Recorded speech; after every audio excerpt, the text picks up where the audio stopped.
अस्सलाम वालेकुम दोस्तों। 12 घंटा ड्यूटी करने के बाद मज़दूर अभी सो रहा है। मज़दूर के माँ बाप बीमार पड़ गए, दवा लाने के लिए पैसे नहीं थे। क्योंकि जब मज़दूरी बढ़ाने की आवाज़ उठी तो मज़दूर अभी सो रहा है। जब हक की आवाज़ बुलंद करने की बात आई तो मज़दूर अभी सो रहा है। मज़दूर यूनियन आगे बढ़ी, उन्होंने मज़दूरों का साथ दिया, मुख्तलिफ जलसे जुलूस लिए, पर मज़दूर वहाँ भी पहुँच नहीं पाया क्योंकि मज़दूर अभी सो रहा है। मज़दूर की हक की आवाज़ बुलंद करने के लिए CIT यूनियन ने बम्बई के आज़ाद मैदान में 1 अगस्त को एक आंदोलन रखा। उसमें भी मज़दूर नहीं पहुँच पाया क्योंकि मज़दूर अभी सो रहा है। मज़दूर की परेशानियों की इंतहा इतनी बढ़ गई कि उसकी बीवी खुद घर का खर्चा पुराने के लिए मज़दूरी करने लगी और मज़दूर की गैरत नहीं जागी क्योंकि मज़दूर अभी सो रहा है। मज़दूर को अपने बच्चे को घर का खर्चा पुराने के लिए मज़दूरी पर डालना पड़ा, फिर भी मज़दूर अपने आप को नहीं जगा पाया क्योंकि मज़दूर अभी सो रहा है। 4 लूम चलाने वाला मज़दूर 6 लूम से 8 लूम से 12 लूम से 14-16 लूम पर आ गया, फिर भी उसकी आंख नहीं खुली क्योंकि मज़दूर अभी सो रहा है। 4 लूम से जब घर पर वापस आता था आज से 25 साल पहले, तो उसके माँ बाप उसकी बीवी को कहते थे कि तेरा बच्चा लोखंड से लड़ कर आया है, चल उसके लिए खाना निकाल के दे दे। और अब ये हाल है कि मज़दूर मज़दूरी करके घर पर आता है तो उसकी घर पे इज़्ज़त तक नहीं रहती है क्योंकि वो इतनी पगार ही नहीं ला पाता है कि वो अपने अहल व अयाल की सही तरीके से तरबियत कर सके और तरक्की कर सके। इस वजह से कि मज़दूर अभी सो रहा है। मज़दूर घर से बाहर निकलता है और कभी परेशानी में किसी से 100-50 मांगता है तो लोग उसको ताना देते हैं कि तू कभी भी पैसा जमा नहीं पाता है इतने सालों से। यह सुनने के बाद भी उसकी गैरत नहीं जागती है क्योंकि मज़दूर अभी सो रहा है। पावर लूम के अलावा किसी भी पेशेवर आदमी से अगर आप पूछें कि मज़दूर क्यों नहीं तरक्की कर पाता है तो वो कहता है कि इसमें मज़दूर की ही काहली है। ये सुनकर भी सुनी अनसुनी कर देता है मज़दूर क्योंकि मज़दूर अभी सो रहा है। एक मज़दूर को अपने बच्चे को जब पहली बार हाथ में लेता है तो ये वादा करता है कि वो अपने जैसी ज़िंदगी अपने बच्चे को हरगिज़ नहीं देगा, उसे पढ़ाएगा लिखाएगा कुछ काबिल बनाएगा, और ऐसा नहीं कर पाता है और उसका बच्चा भी दोबारा से लूम में लग जाता है और मज़दूर की गैरत नहीं जागती है, उसकी आंखें तक नहीं खुलती है। क्यों? क्योंकि मज़दूर अभी सो रहा है।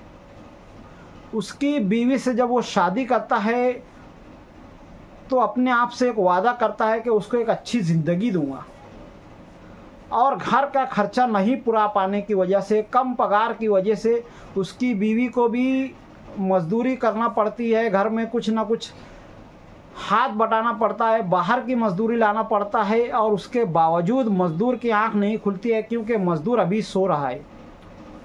कारखाने में जाता है, वहाँ पर सेठ जो है 40 नंबर बाने को हटा करके 30 नंबर बाना ले आता है, फिर भी मज़दूर की आंख नहीं खुलती है क्योंकि मज़दूर अभी सो रहा है। 12 लूम चला चला करके मज़दूर की टांगें जवाब दे जाती है, घुटने ख़राब हो जाते हैं, जिसकी वजह से वो पूरा हफ्ता सही तरीके से काम भी नहीं कर पाता है, और उसके बावजूद वो आवाज़ नहीं उठा रहा है क्योंकि मज़दूर अभी सो रहा है। जो मज़दूर 60-70 साल तक का फिट रह सकता था वो 30-40 साल में ही बूढ़ा दिखाई देने लगा है, और उसके बावजूद वो आवाज़ नहीं उठाता है क्योंकि मज़दूर अभी सो रहा है। मज़दूरों की दर्द को महसूस करके फैयाज़ ब्लॉगर कारखाने जा कर के मज़दूरों को इकट्ठा करके वीडियो बनाता है ताकि मज़दूर इकट्ठे हो जाए, यूनियन से जुड़ जाए, CIT यूनियन से जुड़ जाए। पर मज़दूर सिर्फ़ और सिर्फ वीडियो को देखता है और घर जा कर के सो जाता है, और जब हक की आवाज़ बुलंद करने की बात आती है तो उसके घर वाले कहते हैं कि मज़दूर अभी सो रहा है। मुख्तलिफ जाहिल लोग मज़दूर का फ़ायदा उठा करके सियासत में कदम जमा लेते हैं और उसके बावजूद मजदूर की आंखें नहीं खुलती है, क्योंकि मजदूर अभी सो रहा है। 12 लूम से 16 लूम चलाने के बाद, हफ्ता भर काम करने के बाद पूरी की पूरी पगार 2 दिन में ख़त्म हो जाती है, फिर भी मज़दूर आवाज़ नहीं उठाता है, क्योंकि मज़दूर अभी सो रहा है। मज़दूर को हर बार ये समझता है कि मज़दूरी उसकी मेहनत के बिनिस्बत कम दी जा रही है, महंगाई की बिनिस्बत कम दी जा रही है, पर वो आवाज़ नहीं उठाता है, क्योंकि मज़दूर अभी सो रहा है। मज़दूर होटलों में दिन भर गप्पे मारता है और हेडफोन लगा करके लोगों से ये बातें करता है कि मज़दूरों के साथ नाइंसाफ़ी हो रही है, इतने कम खर्चे में हमारा खर्चा नहीं चलेगा। पर जब हक़ की आवाज़ में साथ देने की बात आती है तो मज़दूर अभी सो रहा है। मोबाइल में अलग अलग तरीके की कॉमेडी और गंदी वीडियो देखने के लिए उसके पास टाइम है, पर खुद की मजदूरी के हक़ के आवाज़ के लिए जब आवाज़ उठाई जाती है तो वहाँ पहुँचने के वक्त मज़दूर अभी सो रहा है। आखिर ये मज़दूर कब तक सोएगा, कब उसकी नींद खुलेगी? क्या उस वक्त खुलेगी कि जब उसके घर वाले घर की परेशानियों से थक हार कर भीख मांगने पर मजबूर हो जाएंगे, या उस वक्त खुलेगी कि कर्जे से तंग आ करके उसके घर के बच्चे गलत रास्तों में चले जाएं, उसकी घर की औरतें गलत रास्तों पर चले जाएं, नौजवान बच्चे नशा करने लगे, 2 नंबरी काम करने लगे, या फिर खुदकुशी के रास्ते पर चले जाएं? तब भी क्या यह मज़दूर सोता रहेगा? या फिर उस वक्त उसकी आंखें खुल जाएगी तो क्या उस वक्त इतना टाइम रहेगा कि वो कुछ कर पाएगा? सारी ज़िंदगी पछताने से बेहतर है कि मज़दूर को इस नींद से जागना ही होगा। CITU यूनियन ने जो एक आज़ाद मैदान में जल आंदोलन रखा था, अब 2 महीने बाद वो फिर इस चीज़ की तैयारी करना चाहती है। मैं हर एक मज़दूर से कहूँगा कि आप CITU मज़दूर यूनियन से जुड़ें, अज़हर कॉमरेड से बात करें और उनसे जुड़ें, गवर्नमेंट में अपनी मौजूदगी का एहसास दिलाएं। अभी तक आपके पास कोई एक सिंगल पेपर नहीं है जिससे आप ये साबित कर सकें कि मैं सारी ज़िंदगी मजदूरी करता रहा हूँ।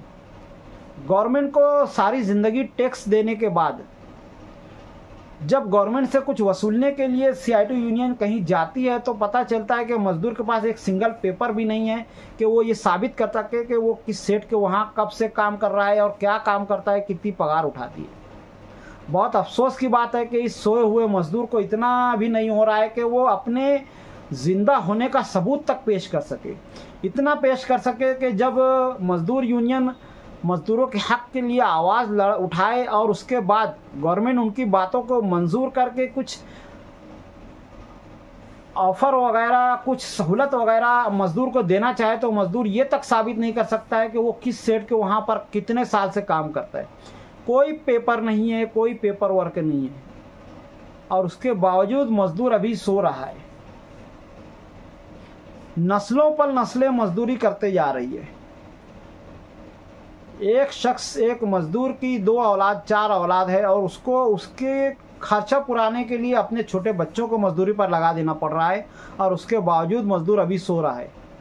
आज की वीडियो में मैं बस सिर्फ़ और सिर्फ ये चाहता हूँ कि हर मज़दूर को झिझोड़ कर जगा सकूं, ताकि मेरी ये आवाज़ उनके दिलों तक जा पहुँचे और उन्हें ये एहसास हो जाए कि हाँ, कुछ लोग हैं जो हमारे लिए लड़ रहे हैं और हमें उनका साथ देना चाहिए। कुछ लोग हैं जो इस ताल्लुक़ से मुखलिस होकर के मज़दूरों का साथ चाहते हैं ताकि वो मज़दूरों का कुछ भला कर सके। CITU यूनियन एक ऐसी यूनियन है जो पिछले 100 सालों से बाकायदा इस ताल्लुक़ से काम कर रही है। बड़े बड़े कंपनी और फैक्ट्रीज़ के मज़दूरों की उन्होंने पगार बढ़ाई है, और छोटी मोटी नहीं, 9-9 हज़ार रुपया महीने तक की पगार बढ़ा करके दी है। यानी अगर मज़दूर उनका साथ देते हैं तो आज जो मज़दूर हफ्ते का 3,000 पगार उठा रहा है, मज़दूर यूनियन से जुड़ने के बाद अगर मज़दूर यूनियन अपनी मांगे पूरी करवा लेती है तो उस मज़दूर की हफ्ते की आमदनी 6,000 के आसपास हो सकती है। इसके बावजूद मज़दूर ये नहीं चाहता है कि मज़दूर यूनियन को ताकत दे दे। अपनी नींद से जागें और अपनी फ़िक्र आप करें। मज़दूरी कब बढ़ेगी ये सवाल नहीं है, अब सवाल ये है कि मज़दूर कब मज़दूरी बढ़ाने के लिए जागेंगे। तो आज की वीडियो में आप कमेंट में ज़रूर बताएं कि आपका क्या ख्याल है। क्या मज़दूर इसी तरह से सोया रहेगा या फिर मज़दूर को ऐसा लगता है कि मज़दूरी बराबर दी जा रही है? कमेंट में ज़रूर बताएं। आज की वीडियो में इतना ही, मिलते हैं अगली वीडियो में, तब तक के लिए खुदा हाफिज़। अस्सलामु अलैकुम वरहमतुल्लाहि वबरकातुहू।